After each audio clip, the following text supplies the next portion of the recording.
Bem-vindos aqui a mais um episódio do nosso podcast Carreira e Negócio, uma série especial sobre crédito. E hoje, mais especial ainda, a gente vai fazer uma versão em inglês para falar aqui sobre gestão de risco, crédito, psicologia, tendências. E para falar disso tudo, eu trouxe aqui o Tobias Baer. Tobias, thank you for being here. It's a pleasure to have you here in the podcast. We've been working since a long time, and you, for me, you is a reference on credit. No? Thank you so much. Thank you for having me here, Jorge. Thank you. Welcome. So just to start, you can talk about your biography, but you have a PhD on psychology, and after learning psychology, what changed the way you see credit risk models? So what's the change when you see the traditional credit risk management and all the process combined with the psychology? Well, I will let you know the secret because it kind of almost was the opposite way around. I had really started in 2004 to work on credit risk management in Asia. And basically anything you learn in the Western world doesn't work there. Like for commercial lending, you would look in the Western world at financial statements. A Taiwanese client told me, look, if as an entrepreneur you cannot make a financial statement look good, you're a bad entrepreneur. I don't even consider lending you money. So financials are useless. They're just beautiful makeup. They fake the statements, like here in Brazil. Exactly. And so what we did is we tried to find very innovative, non-traditional ways. And then over the years, I realized, a lot of what I do is really working with psychological phenomena. Like there is a credit officer who is basically having to assess a lot of qualitative, subjective factors. And the biggest challenge really, if you do that, is the biases, the cognitive biases of the credit officer. So we worked around that. Or you look at the borrower and you really do psychometrics. But initially when we did that, we didn't think of it as psychology. But then over the years, I said, look, this is psychology. And I said, well, if what I'm doing is so much psychology, maybe I should understand what I'm doing here. And that's when I decided to actually take a sabbatical and go back to the University of Cambridge to get my master's in psychology.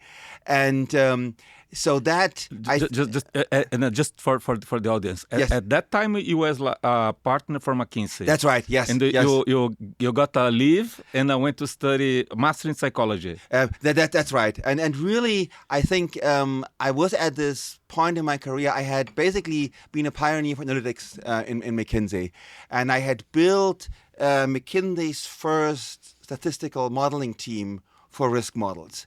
When we started, 99% of people thought we are crazy and a consulting firm never should do statistics and build models. But we truly believe, we need new approaches, new solutions here. And so I built that. But then after over 10 years, I kind of was wondering what's the next big thing. And I really made this investment because I thought combining analytics with psychology, that's kind of where the true magic happens. And it turns out actually it really came that way. But that was kind of the run-up to this decision to take the sabbatical as a partner at McKinsey. And what's the key findings after the psychology? After that, for an internal McKinsey training, I actually created a new session which says psychology and risk management. And I kind of was arguing, look, risk management is 90% about psychology, which is, I think, slightly, but only slightly inflated, actually. But it's really, if you look into it in detail, you realize that it's surprisingly relevant. Just look at what is risk management doing. It's basically looking at what is the propensity, for example, of a consumer, of an entrepreneur to reach a point of not being able to repay a loan. And a lot of that is driven by decisions this person takes. But these decisions are basically coming from the mind. How does this person trade off risk and benefits? How much foresight, how much prudence, how much resistance does this person have to resist temptations which might lead to financial risks and an ability to repay a loan. So it's basically personality assessment, which is driving a lot of the risk assessment. And when you look really at traditional factors we're using in credit risk management, many of them measure kind of indirectly behaviors which you really can explain by psychological phenomena. And so that is kind of the starting point. But once you kind of understand that, you say, look, is this something you just take as a static number, as something given, or could you actually start shaping it? Could you reduce the cognitive bias of a credit officer in assessing credit? Could you actually help a customer to develop greater willpower to resist temptations? Can you increase motivation to pay back a personal loan, if you think about the retail collection space and so forth? Or totally different approach, if you think about operational risk management. Opening a phishing email, it's a decision an employee took to click on this link. It was probably a subconscious, very split-second decision, but it was a decision. Could you intervene? Could you change how this person thinks about clicking on links or opening attachments? If somebody cheats on an expense report, again, how do people make these decisions whether to cheat or not? It's all about psychology. And so whether it's credit risk, insurance risk, operational risk, you suddenly realize that the whole world of risk management is very much driven and also influenced by psychology.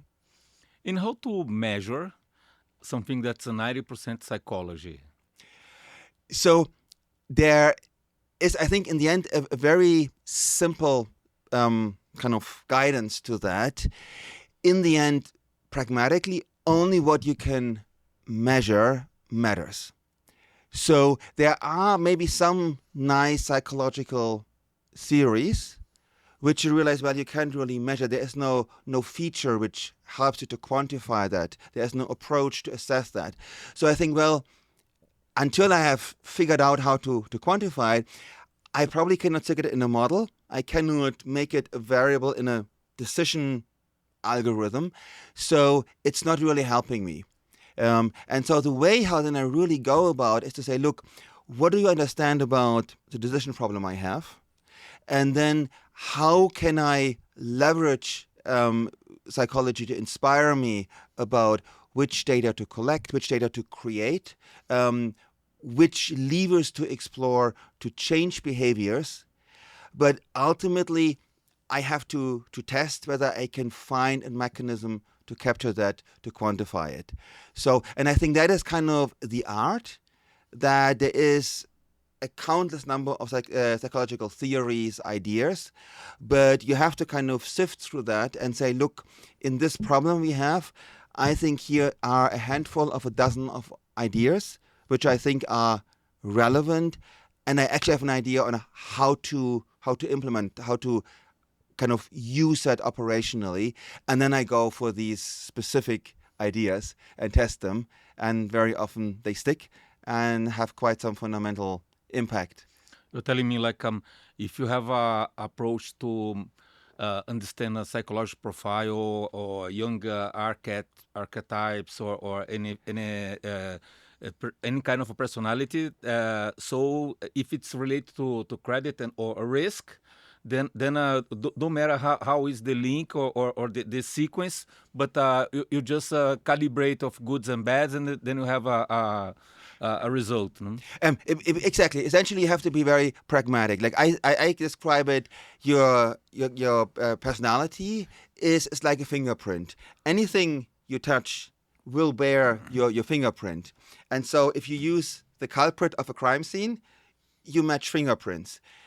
Again, if you try to identify good or bad borrowers, you try to find the fingerprints of certain personality traits, which, given the product, the circumstances, either will tell you this is a highly trustworthy customer who has what it takes to pay back the loan, or somebody who most likely will struggle, who will maybe even try to cheat on you, and whom you should avoid as a borrower.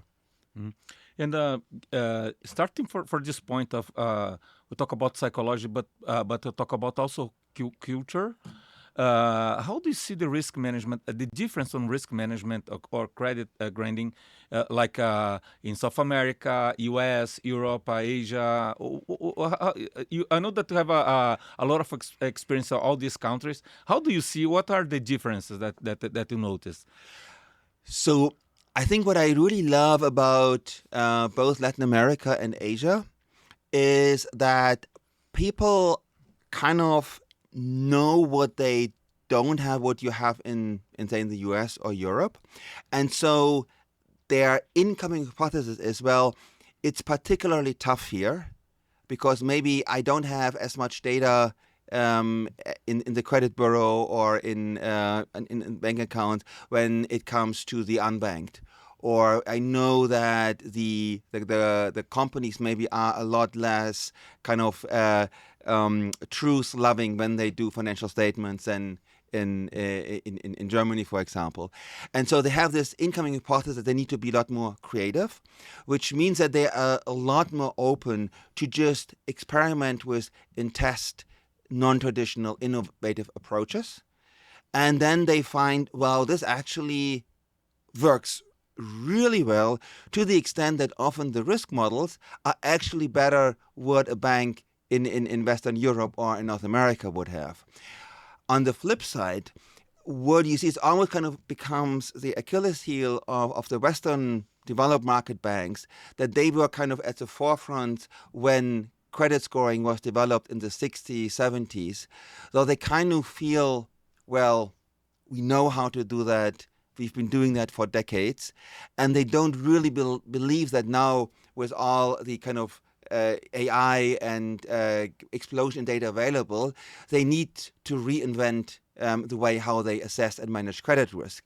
And so they really shy away from a lot of the innovative things we can do today, with the result that their models actually perform materially worse.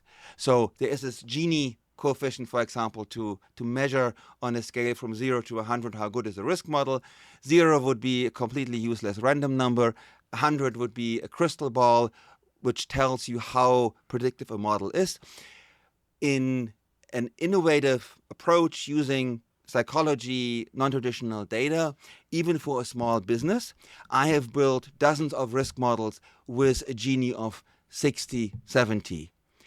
If you go to a German bank, if you go to a North American bank, you would still find portfolios with Ginis of like 40 to 50, which really means that they have double the credit losses that they would need to have if they leveraged all this kind of more creative techniques and data, but they are extremely resistant to that. And that's a big, big shame. You talk about these techniques.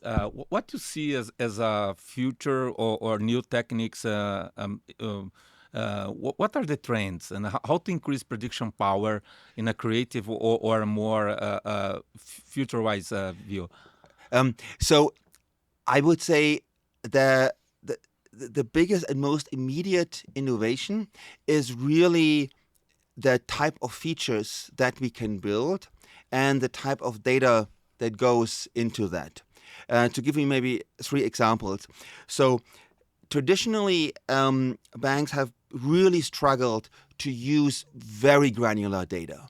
So if you have, for example, a credit card and you can measure every month the average utilization, that's very simple data with like 1 data point each month.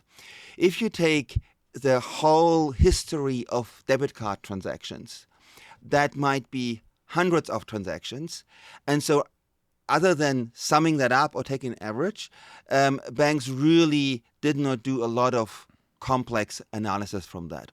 But if you think about it, each transaction is actually a super rich event. Mm-hmm. There's a location, there is a type of merchant, there is a time of day, time of the week. There are patterns which emerge only like if you look at sequences of transactions. Mm. Like my mom, for example, I would argue is a very, very safe borrower. One way you see it, she's like a Swiss clock. Like she goes twice a week into a supermarket, and it's pretty much always the same time of the day of the week. So you see somebody is very planned. That ability to plan your shopping, to anticipate already on Friday what you will need over the weekend until the next Tuesday, that is actually a personality trait which tells me you are a very good lending risk. Somebody who goes 7 times or 9 times a week to a shop, often maybe just before it's closing, that tells me this person really struggles with anticipating. Has been shopping 5 hours ago, forgot something, needs to go back. Now that type of kind of more scatterbrained, less anticipating behavior, if that's a persistent pattern, that will be mirrored in the credit risk of that person. And the way to extract kind of patterns and meaningful aggregations of this very granular kind of messy data from location patterns, time patterns, and so forth, that is one example of how you make very new, very exciting features which improve predictive power. A second example would be... And this approach is what they call affordability analysis? Yes, exactly. So it all goes, basically you assess the person. I'm like in retail lending, you often have kind of this product lens, but I still believe even in retail lending, a big driver is really the person behind. And so it's attributes, behavioral attributes of the borrower, or if it's a company, it's really behavior of the management. Like if you have a lot of trash in the backyard, in the US, for example, that is a really bad sign for the performance of small businesses.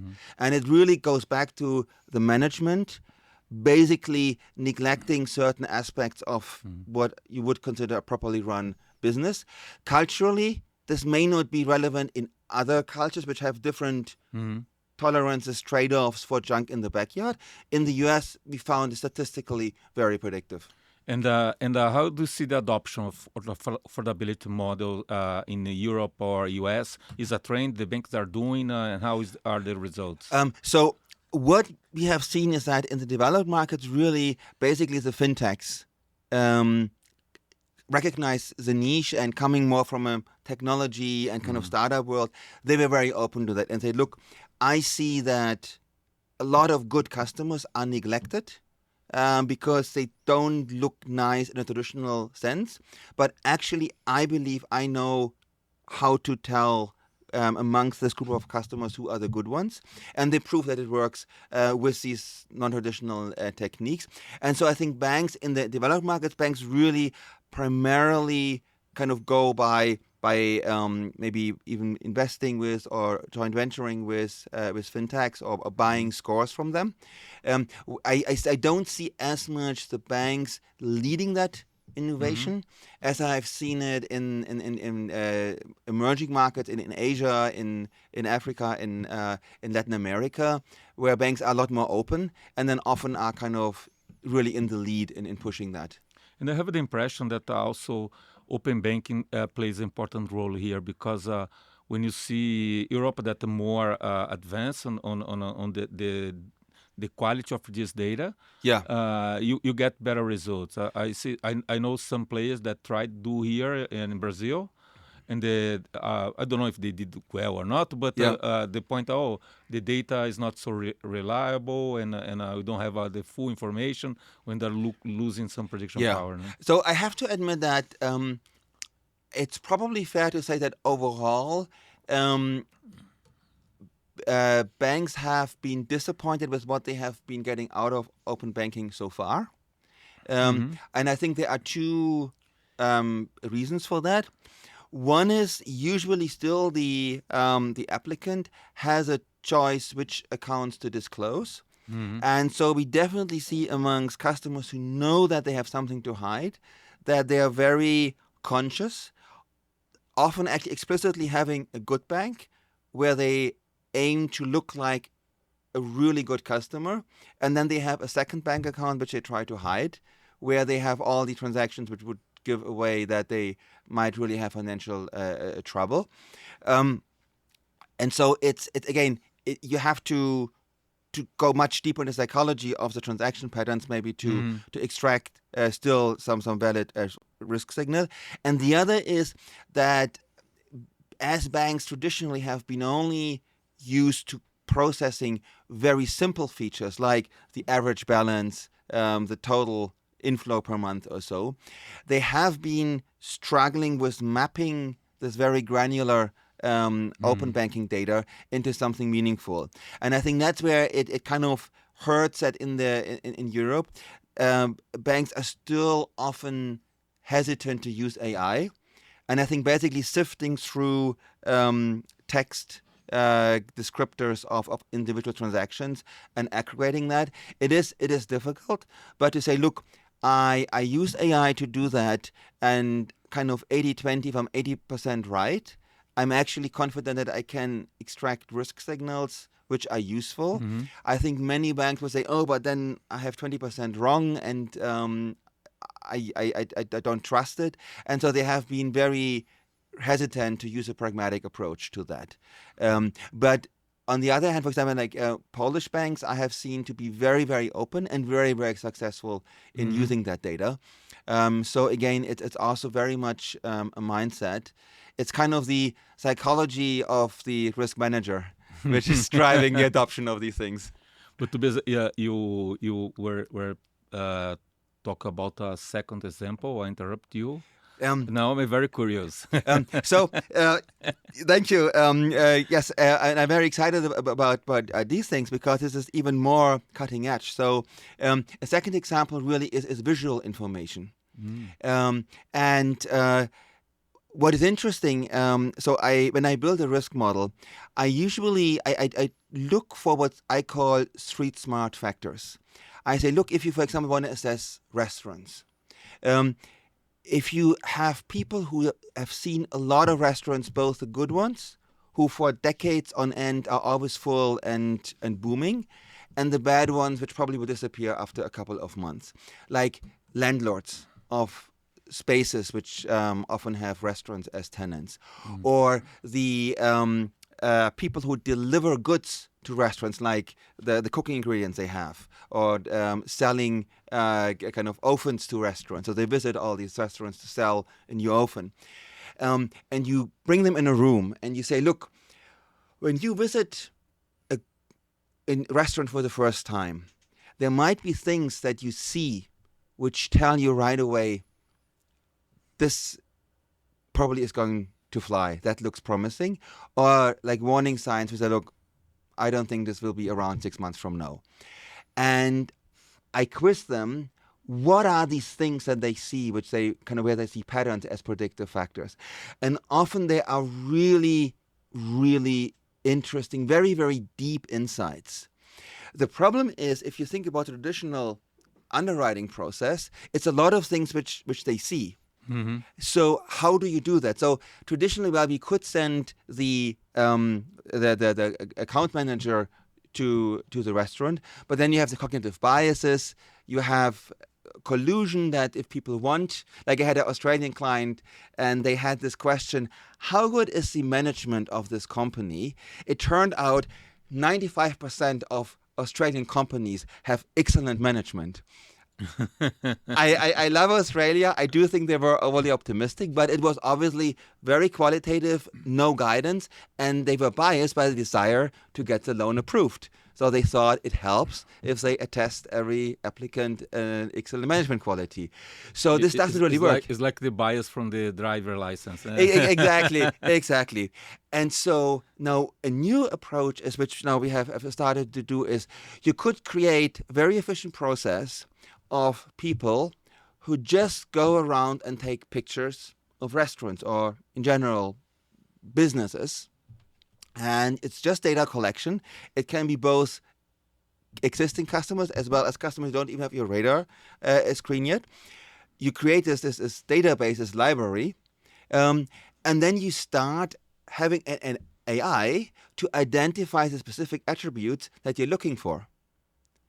And they kind of create an optical risk score, which is part of the overall assessment, which you can use for prospecting, You say, look, it's a bit kind of like when you're hungry but not that hungry yet that you need to find something in the next 10 minutes. You might go a bit around in a restaurant area and you see, oh, this restaurant looks good, this restaurant looks good, no, this one doesn't look good. So we all privately do that, right? And so similarly, in that process, the bank very systematically goes around. The people taking the picture have no idea what the bank is looking for, though they can't really collude with the businesses. We can read out the name to make sure that it's not the wrong picture. We can look for fraud. We can look for a lot of things by knowing what to look for. And then we say, look, actually, here are a couple of businesses which we are interested in. And if one of the businesses applies, we have already that data here and we combine it with other information for a risk assessment. So we found that actually to be really, really powerful. And basically this whole idea, and I had one client where it was satellite pictures. In an Asian case, it was literally guys on a motorbike going around. There are many ways you can take pictures of. You can photograph. You can ask people to scan things. We were designing a process where we said, look, every time one of our retail customers pays a merchant, we kind of have a foot in the door. And so we experimented with asking people, hey, could you do us a favor? Can you take a picture of the store you're in as a way to collect pictures? And so you can become very creative how you collect new visual information, and then you use AI to very systematically, without any cognitive biases, map that into specific attributes that are highly relevant for you to assess risk, to estimate revenue, to really get whatever you need for a good risk decision. And do you have a guesstimate about the prediction power for this kind of models? So it ranges a lot because there's always a question kind of how much competing information do you have? Mm-hmm. And so if you have a very informal country, if basically a lot of the revenues are going are cash based, then these kind of features can make or break a model. You might say that traditionally you would not be able to touch these customers, and now suddenly you have a Gini of 50, which actually is a very good basis to make a decision. So it really depends. You obviously would try to still get as many different types of data as you can. You might try to combine the visual and other kind of non-traditional data, maybe with some external databases you have. But it is really, really powerful. Mm-hmm. And about, I'll tell you some approaches that I heard and tell me, like SDK, the from a mobile phone, kind of the very detailed data. So I think that the mobile phone is a very intimate companion. And so I think a lot of information is actually usable. Mm-hmm. I think there are two constraints. So one is obviously people vary in their willingness to allow access to that. Mm-hmm. And you do see already that people are kind of aware that you will use that data potentially against them. And so I would say I do see certain patterns that high-risk customers often are more reluctant to give that access. So one way around that is that you're really kind of very thoughtful how you kind of create an overall kind of proposition where you say, look, I want to have access to certain data for a good reason, which is very relevant for good customers. Like a good example is fraud is a huge issue in Brazil. It's a huge issue in many Asian countries. So if you say, look, by giving me access to things like your SDK or other like location data and so forth, what I can do is I can really improve my risk management to prevent fraudsters to take over your account. For a good person, that is a good argument. For a fraudster, that's an irrelevant argument. So they will have a different trade-off. And so if they then say, look, I don't want to disclose that because I think you won't approve me if you see some of the data there, then already that tells me, well, probably I'm not interested in you anyhow. So that still gives these features some value. However, I would say often what we end up with that kind of the SDK or some of the information where you need to give access, we have so many missing values that in the big scheme of things, often the marginal predictive power is not that great. But even if you just take things like the model, and you see basically the age of the model, it can have very it can have a good predictive power. And what we then try to do is we say, look, how do you interact with the app? And that is an interesting point because I think one limitation of traditional kind of risk modeling, risk management is there are the salespeople who just think about getting as many applicants into the system as possible. And then there are the risk model, like the risk people who try to kind of get as many bad customers out of the flow as possible. But the two are kind of almost working on opposing objectives. What I like to do is to say, like, can we just create something which along the way is always thinking of both sides? And what that means is the UX developers, they hate friction. They will, like, if they could design a one-click loan application, like, I want to have money now, yes, they would love that, right? And I say, no, look, why don't we put in a few extra steps, which for a risk-averse person is good, like some extra fraud protection, or there's some additional steps, which for somebody who really wants to be careful about risks are useful, are relevant. But a fraudster who is sitting there, and like, I don't know about Brazil, like in Vietnam, I know that fraudsters have factories where they literally sit in front of 100 mobile phones and they go around it to farm kind of checking accounts to make them look nice. And then one day they pounce and apply for credit. And so for them, they need frictionless application processes because they go through thousands of them in a month. So every additional click for them is a problem. And if your competitor down the road has 2 clicks less, fraudsters will much rather try your competitor than trying your application process. And so basically I try to embed additional steps to collect more data along the way. Yeah, I have the same impression. So the cases we tried, we got some prediction power, like 1-2 percentage points. Yes. And normally, because if you think about the SDK, they have a dynamic and a static information. And normally you have the access to the static information. You don't have the behavior. Exactly. So yes. When you see the variables that has some prediction power, like the bank's app in the smartphone. Yes. Yeah, or if you have a bet or a premium bank, and then you, of course that should have some prediction power. That's right. On the other hand, like if for example you say, look, I have a banking app, and I say, look, I want to be useful to my customers, and I say, look, you might sometimes run out of battery. If you want, the banking app could actually monitor and give you a kind of a head warning at 30% battery, oh, you better charge now.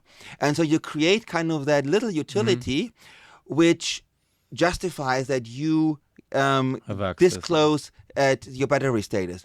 If you then see how the person actually matters battery life, it becomes a very powerful variable, because what we found is prudent people will have that thought, I always should have emergency battery kind of left. If I have an accident or something, I still can call the ambulance. So they will avoid going down to zero. Reckless people, they talk until the battery dies, and then there is silence. And so if you see that as a recurring pattern, you know, okay, that person is not particularly careful, and you know that this person also is more likely to default on a credit card or a personal loan. Good. So it's good. Let's jump to another one. Yes. So like the social media network. So the connections that you have in the network. Or what do you think? So again, I think it's a great example of way to apply psychology. So psychologically, what you would say is, look, in your social circle, people like to be around people like them. So you would expect that the social circle would have a certain amount of kind of shared values, shared attitudes, which means, for example, if you are a very risk-averse person, so you don't drink, you don't take drugs, you don't give yourself to mindless consumption, I think it would be hard for you to really thrive if every day you go out with people who smoke, take drugs, kind of go out in bars and spend all their salary within one evening on expensive champagne and so forth. So if I know basically through some mechanism who are people who are really close to you, with whom you interact often, and I know, look, I can actually assess enough of them to say, look, the people you hang out with actually all look very trustworthy, good credit, that clearly is a signal. The question then is kind of how good is the signal I can get from social media? For example, if you have a group which is kind of classmates or kind of colleagues or so, it already becomes kind of a much weaker signal, because you might be connecting loosely with people who are really not that close to you. So again, the observation was that many of the kind of very simple social media features are not that powerful, for but there's too much noise in the signal. But if you are able to really kind of find a way to drill down on the high quality signals, it is a very, very interesting way to learn about customers about whom you otherwise would not have a lot of information. Yeah. For this approach, I saw one case, but that was reported. So I didn't test. So, but it was for a company. So they did like this, looking the owner for the companies and the network. I'm married. So my wife owns this company. They have a partner who owns this company, and did all the network for small companies here in Brazil, because it's public, the information.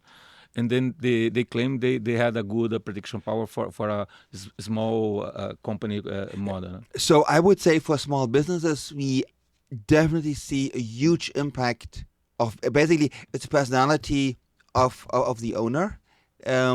And there's also something like you have the owner, and then you have sometimes the same person, sometimes you have also a manager. But basically, the personality of the key people in the business has, like, I've seen that in dozens of situations. I think it's always there. The question is always how you best measure it. Sometimes it's actually surprisingly easy. If you basically have a credit score on the owner, that is a very powerful variable for the small business. And basically, if it's a non-traditional, very creative score, which also works if the owner has no past lending history, which means that the credit bureau actually might be quite blank. But you see, as a consumer, this person is either behaving in a very reckless, kind of high-risk fashion, or in a very prudent, cautious fashion. That is really telling you a lot about the business. Okay, so now I jump to another one. Yes. That's very good. One that we did together. So what's your opinion on psychometric modeling? So psychometric modeling now is basically going maybe one step further to say, look, rather than very circumstantially trying to get basically shadows of personality traits, could I also more directly assess your personality profile, especially the conscientiousness dimension, which is the key driver of risk outcomes. That's kind of the trade-off you do between short-term benefit of spending and longer-term pain of not being able to pay back your debt, your ability to basically withstand impulses and so forth. And so, because it's the same thing that you also basically, I already have measured in dozens of models indirectly. I know that kind of in essence the factor is critical.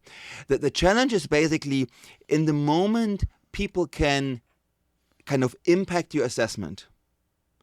Especially the credit-hungry people have every incentive to basically to compromise your data collection.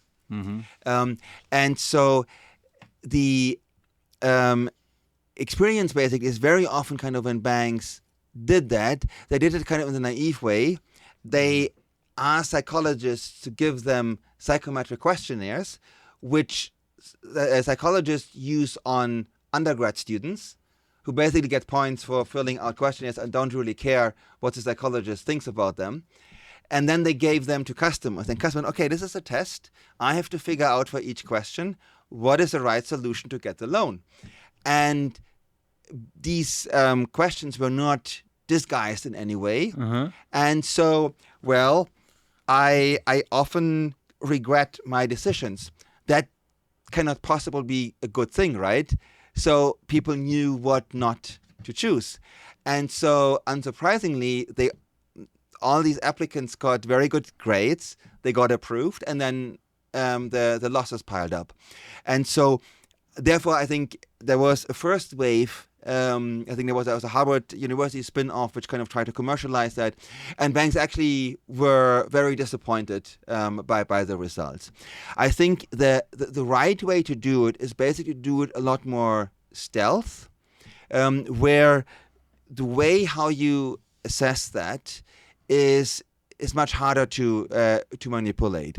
And I think that the two techniques you try to leverage and combine is, one, the way you position the questions is you don't make it obvious what the right answer is. In fact, you try to make the bad answer sound like the desirable activity, which is really, I think, is an art, and it has to be very culturally kind of fitting. And then the other aspect of that is to embed it kind of in a process that kind of distracts a bit from this is a test for getting credit. Like if you say, look, you have a non-lending relationship and you offer financial education, and as part of that education we do some coaching, so we learn from you how you make financial decisions and we give you feedback how to improve that. That's a setup which, because okay, this is helpful. Only people with a genuine concern to actually improve their financial skills would have an incentive to sign up for a whole educational program. The gangster going like through a battery of 100 stolen mobile phones, trying to get as many applications through as possible, cannot do a 3-hour financial training on each of these 100 mobile phones.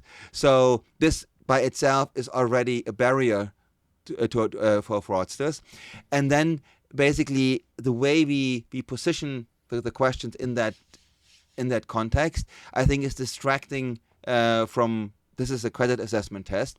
And so people are more likely to actually give genuine answers. And so if then the questions are not too obvious in what you wouldn't want to choose, I think then you're actually creating a quite useful data. I think because of the kind of risk of manipulation, if I can collect like markers for the same personality traits in a safer way by just observing decisions you make in certain purchases or in-app behavior. So I would say that's probably an easier route to come to the same outcome. But for some portfolio, for some lending models, this is really the only way, especially like for the unbanked customers. And I think then it is a really, really beautiful way to say, look, here are people who traditionally would not be able to get a loan, and now I can help them. And I think it's particularly feasible if, again, it's not just kind of I solve for the application bit, but say, look, why are these people borrowing? And I would say, look, a person never has borrowed before, a person who normally would not get credit. I primarily would want to help that person get credit for a good purpose. So, for example, somebody living in a village trying to buy a motorbike so that they can commute to a larger town to have a better job, or maybe to even bring children to the school or so. I would say, okay, buying a motorbike, that's a good use of that money.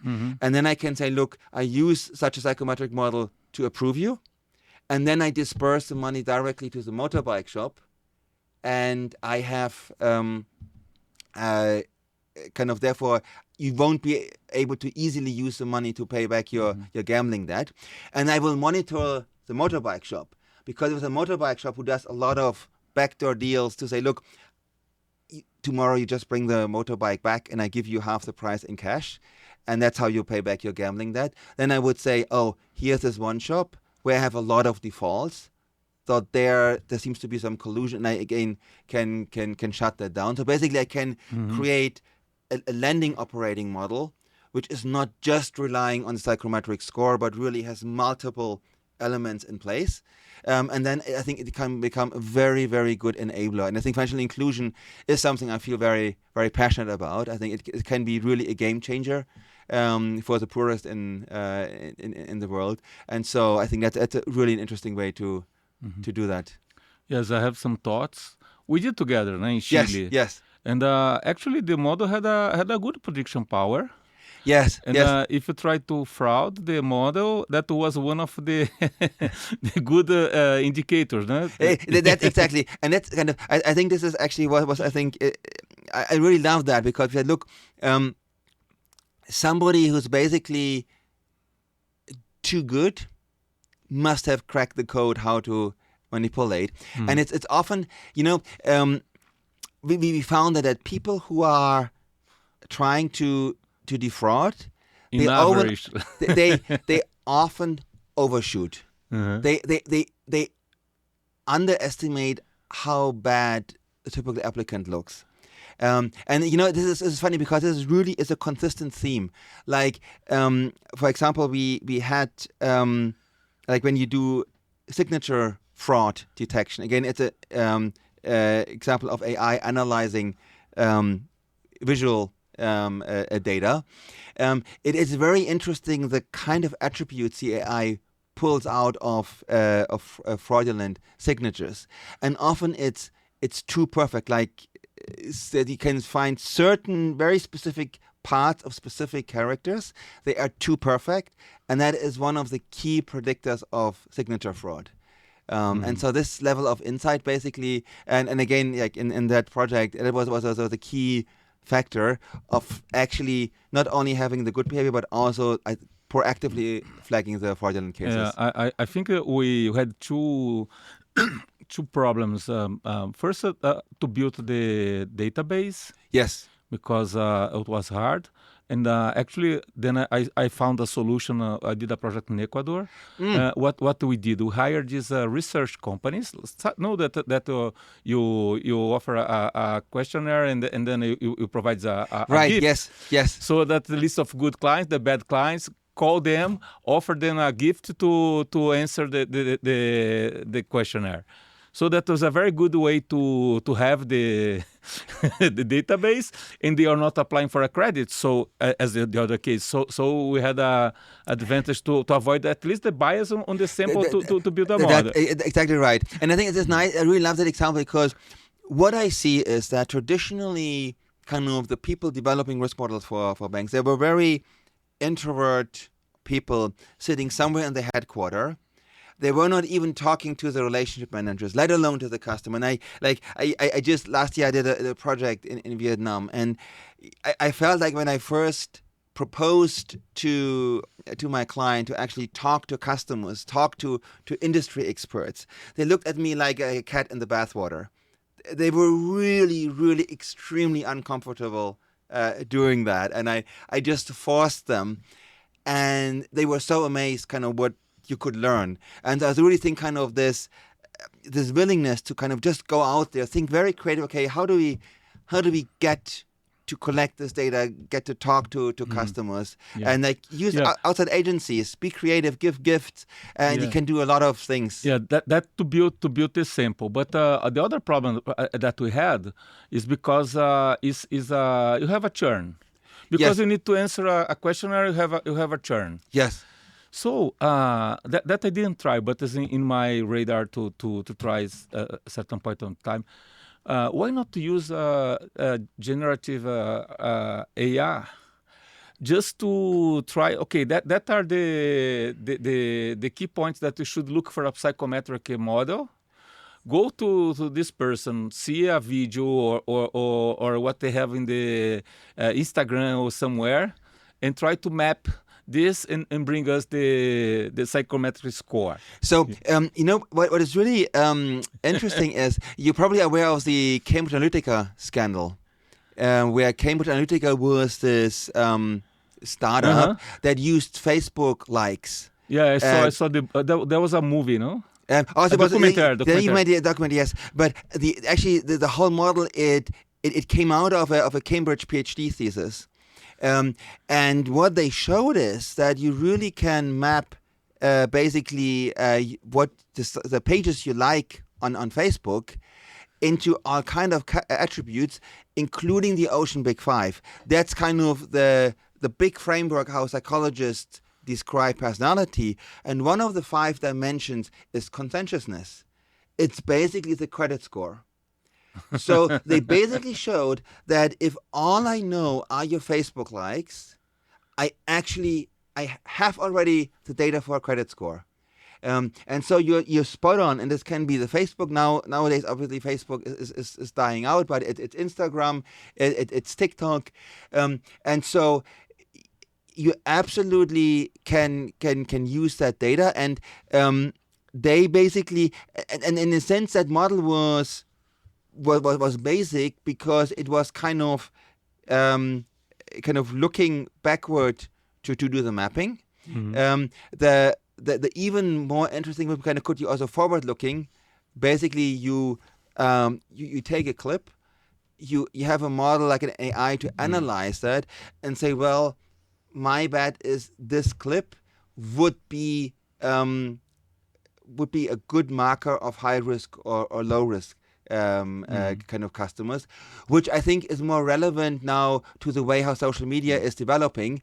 Facebook pages were static, but now there is a clip which kind of has 1 million views this week, but 2 weeks from now nobody will watch it, which means if you build a traditional risk model, say, well, if a year ago you watched that cat video, you were a really good customer, it's useless information because nobody's going to watch that video anymore. Mm-hmm. Yes. And and I learned with you also that this kind of a model does not change over the time. So because when you do a traditional model, you need to go back to the time and try to estimate how was That's right. I think this is a general rule. I like to build basically eternal models, and this is an interesting philosophy in terms of how you define the features. Like and even simple, like I mentioned earlier that the model of the mobile phone you have is a predictor. It's not that it's the iPhone 5. It's the age of that model at the point of underwriting. which means what today is kind of the cutting edge model, which is a very particular attribute, is a different feature from a year from now, is very different from 3 years from now. So I need to basically have a mapping table which constantly updates. The same is insurance underwriting. And when normally insurance company would say, well, this car traditionally had a high propensity of accidents, but that's kind of backward looking. If you have a new car model, you don't know where this is going to fall. So what I like to do is look, okay, can we go into the engineering data of the car and say, if you have a car, I don't know, where the center of gravity is very close to the road, that's actually a good feature because the propensity of accidents where you topple over is much lower. Then this is a good risk selector. And so I always try to kind of get the theory behind right to code these kind of eternal, kind of self-updating models where it's a fundamental aspect of human life, which I have embedded, and how exactly it maps data into that is kind of going with the flavor of the day. Yeah, Tobias.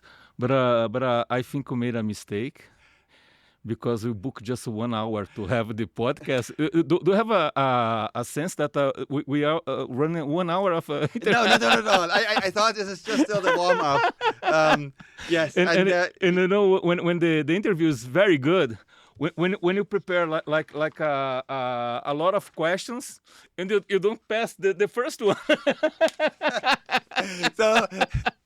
Okay, so I think we will have probably having to go serious of a podcast. Yes, and we will have opportunity to continue and do much more. Exactly. Yes, Very well, good. I think it's a hint that it's time to say goodbye. Thank you. It was absolutely... Yeah, and every time I give a book for my guests here in the podcast. So I got this one. Is easy to read. And also, if you don't want to read in Portuguese, each one of the tales they have the nice draw and so on. So that fantastic. No, but I love reading Portuguese books. I'm super slow, but I think it helps me improve my Portuguese. Yeah. So maybe 10 years from now we can even have a podcast in Portuguese. Yes, and one of the tales is from my side. Oh, this is amazing. Thank you so much. I really appreciate it. This is particularly special. Thank you, Jorge. Thank you so much. Thank you. Thank you for being here and share all your knowledge. That's outstanding. Né? Thank you so much. It was a great pleasure. Thank you. Thank you. Thank you. Então, se você gostou, compartilha. Olha quanto conhecimento. A gente não passou da primeira pergunta. Os modelos mais avançados de crédito, como estão rodando, qual é o poder preditivo. Compartilha para quem toca uma operação de crédito. E lembra que a gente está com uma promoção aqui, o programa de cobrança digital. Se você tem contas a receber e tá sofrendo de inadimplência e não consegue recuperar pelo menos 50% com cobrança digital, vem aqui para o programa, a gente bota a cobrança digital rodando e capturando esses benefícios. Muito sucesso, acompanha a gente aqui no canal, compartilha com quem acha que você pode aproveitar de todo esse conhecimento.